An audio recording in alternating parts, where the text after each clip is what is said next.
The AP will do it wrong, so we're here to do it right. Welcome back to the Gridiron Expert here with our official GE Top 25 rankings heading into Week 5 of the college football season. And after a phenomenal Week 4, a historical Week 4 that saw 6 ranked teams go down in those 6 ranked versus ranked matchups, we have a lot of shakeups in our rankings, including 3 teams that dropped out of our top 25 and some movement in our top 10 as well. So before we get to our rankings, guys, as always, thank you so much for watching us here at the Gridiron Expert on YouTube. Please continue to like, comment, subscribe, share our videos, and check out everything down in the description below, including our expert picks over on our website, thegridironexpert.com. We went undefeated, a perfect 10-0 in our expert picks just last weekend over Week 4. We are hitting over 60% of our bets this year. We've beat out over 80% of national handicappers each of the last 5 years. So if you want a guaranteed winning record, guaranteed money right back in your pocket, if you want the best customer service any handicapper in the country is going to give you while providing you winnings that no other handicapper is going to give you, this is the place for you. Go check it out. Sign up today. A full year-long subscription, full 365 days. Check out our Patreon account as well. Exclusive content over there, as well as our mailing address to send us some of your team's gear to be represented in every single Gridiron Expert video. So let's jump into these rankings, guys. We won't delay it any further. You know the drill at this point. These are our official rankings based on our metrics, based on how the games are played, not based on bias, not based on the AP, not based on the playoff committee, anything like that. Solely based on what happens on the field, taking everything into account the right way. Take a look over in the top 10. Not many changes in the top 5. None, as a matter of fact. Our top 5 teams remain the same, and some will be quick to judge. Why isn't Ohio State in the top 5? Didn't they beat Notre Dame on the road? They did, and we'll get to that in a second. Georgia, though, beat UAB 49-21. No reason to change the number 1 team in the country for taking care of business against an inferior opponent. Michigan took care of Rutgers. Jim Harbaugh's first game back after his suspension. They defeat Rutgers 31-7. Florida State goes on the road, takes down Clemson in overtime, 31-24. Talk about a resilient squad, one that did not lead for a single second in regulation, but took their first lead on the second play of overtime. And Death Valley, as we know, is not an easy place to play. So credit to Florida State for getting that win over Clemson. They stay at number 3. Texas stays at number 4 for taking care of business on the road at Baylor, 38-6. Game was never in doubt. Penn State doing the same thing. The whiteout game in Happy Valley annihilates a ranked Iowa squad, one that probably shouldn't have been ranked, but they were. Defeats Iowa 31-0, holds them to 76 yards. Forced 4 Iowa turnovers. The Hawkeyes had 4 first downs. They had the same amount of first downs as they did turnovers. That is impressive by the Penn State defense. So top 5 doesn't change for us. To me, the top 5, none of the top 5 teams in our rankings looked bad. They all annihilated their opponents. They looked like top 5 teams. I saw no reason to move any of them down any spots, despite what Ohio State did. Ohio State does jump a spot. They were ranked 7th last week for us. They're up to number 6 right on the outside looking in. But I think right now, you put Penn State and Ohio State out there on a neutral field, I still think Penn State gets that win. Ohio State's win at number 9 Notre Dame was extremely impressive, winning that game at the final second, literally the very last second. 17-14. Should be noted, though, the last 2 plays, Notre Dame did not have all 11 players out there on the field. They only had 10. That's on them. Major blunder by Marcus Freeman and that squad. Obviously, Ohio State had to convert a lot of conversions on that final minute and a half, a 3rd and 10, a 4th and 7, a 3rd and 19. Credit to them for doing that. It was very, very impressive. It was a big-time win. It's a huge resume-boosting win. But I'm not propelling Ohio State into the top 5 despite that win because, again, I can't justify moving them over any of the teams above them right now. Just can't do that. All these other teams are taking care of business. But Ohio State, sooner rather than later, it's going to work out. Ohio State still have to play Penn State. They still got to play Michigan. So if you want Ohio State in the top 4, either hope some of those guys lose or just wait till they face off against each other and it'll all start to work itself out. But Ohio State in at number 6. Washington up a spot to number 7 following their dominant performance over California, 59-32. That final score really not indicative of how bad that game was. Washington really let up in the second half. They only scored 1 touchdown in the second half after scoring 45 in the first half. This, to me, is the best offense in the land. Washington's offense, led by Michael Penix, is the best offense in the country. That is shown every single week this season. Washington up to number 7 following a big-time win over Cal. Oregon up a spot to number 8 after their big-time win over number 19 Colorado, completely shutting down, derailing the Colorado hype train, making a statement. 7 sacks against that Colorado offensive line, was up 35-0 at halftime. It was a statement win for Oregon. Not a statement win saying they're back or they're legit, but a statement win to say we all need to pump the brakes on Colorado and Deion Sanders. Pump the brakes. Let's not overblow this thing. Big win for Oregon. As you can see, we've got 4 straight Pac-12 teams here. That's the crazy thing, guys. The Pac-12 is absolutely loaded. We've known that for a while. But look at this.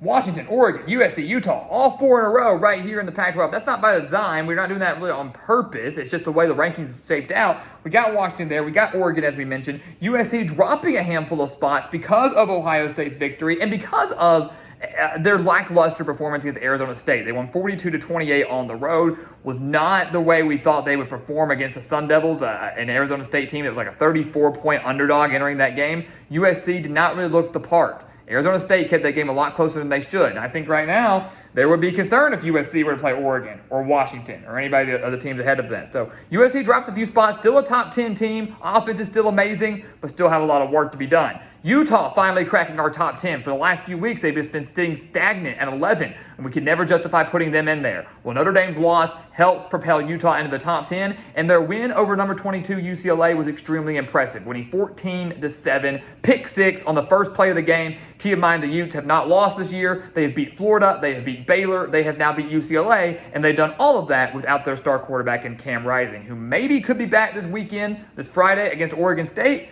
Maybe not, but the defense for the Utes is absolutely unbelievable. 7 sacks in that game, 11 tackles for a loss. Big-time win over UCLA. This is a team that can go on to win a 3rd straight Pac-12 title. No doubt about it. So Utah in at number 10.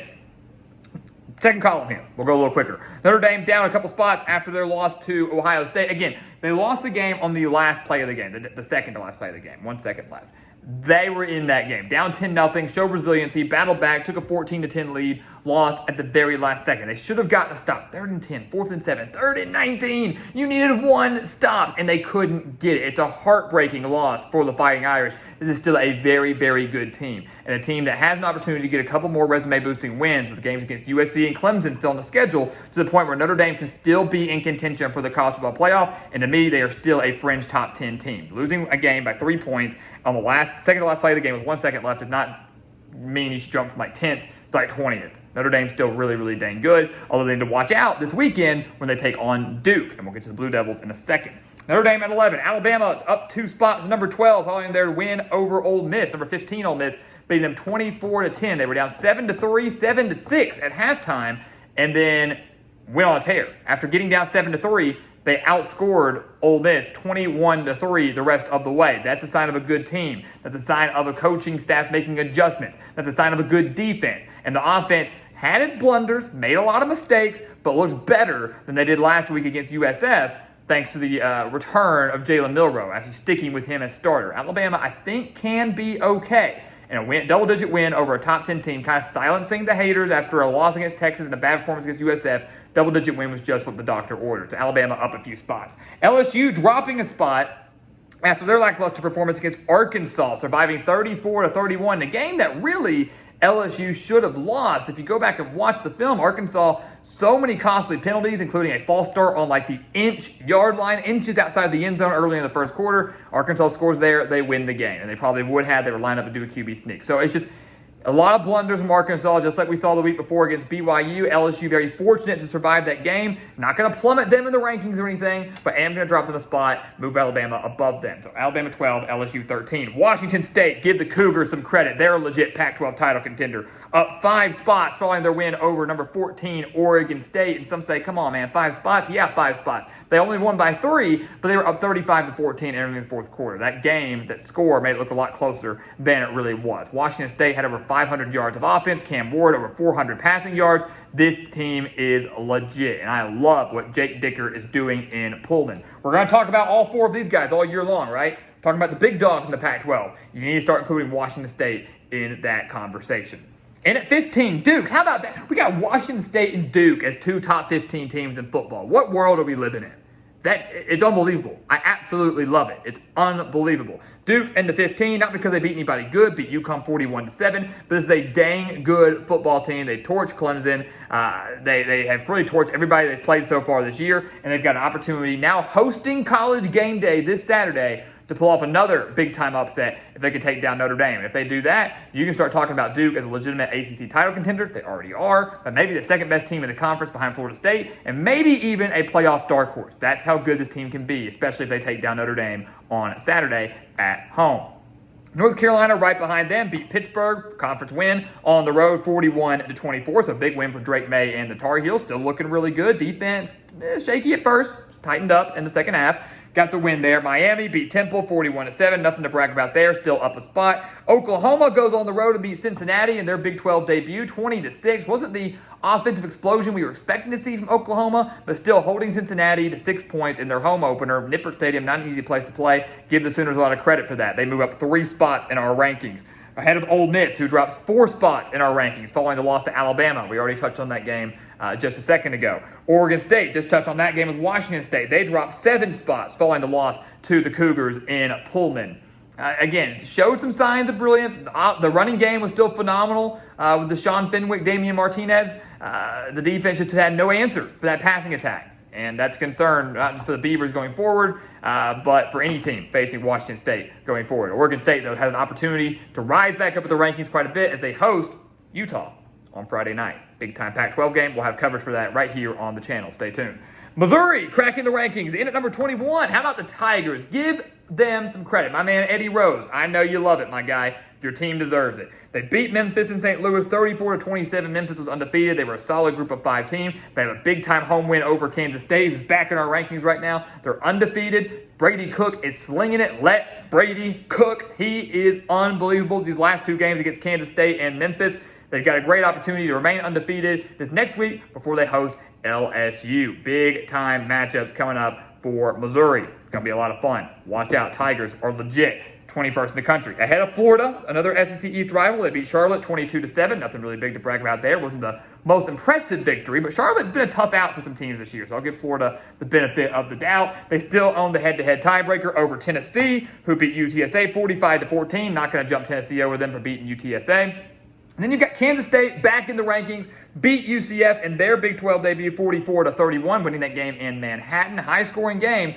Didn't have John Rice Plumlee, UCF didn't, but Kansas State still doing enough. They are right on the outside of our top 25 after losing to Missouri, find themselves right back in it. Still a legitimate Big 12 title contender. And then Fresno State in at 25, unranked. Destroyed Kent State, have a win over Purdue. This is a team that offensively is really, really good, really sound, really efficient, and may have an opportunity to be the best group of 5 team and find themselves in a New Year's 6 bowl game. They really could do that. The AAC seems to be a little bit down this year. Fresno State playing some fantastic ball. Already have a road win over a Power 5 opponent. They're playing good football, guys. Watch out for the Bulldogs. They crack our rankings for the first time this year. Let's see how long they can stay in it. But there you go, guys. There's our Week 5 GE Top 25. We don't believe in the AP poll. We really don't have much faith in the playoff committee. These are the rankings that we go by. These are the rankings that we're going to produce for you from now until the very end of the season. Leave your thoughts, leave your comments, leave your rankings down in the comments below. And let's get ready for another huge weekend of college football that, of course, will completely shake up our rankings when we do this video again this time next Monday.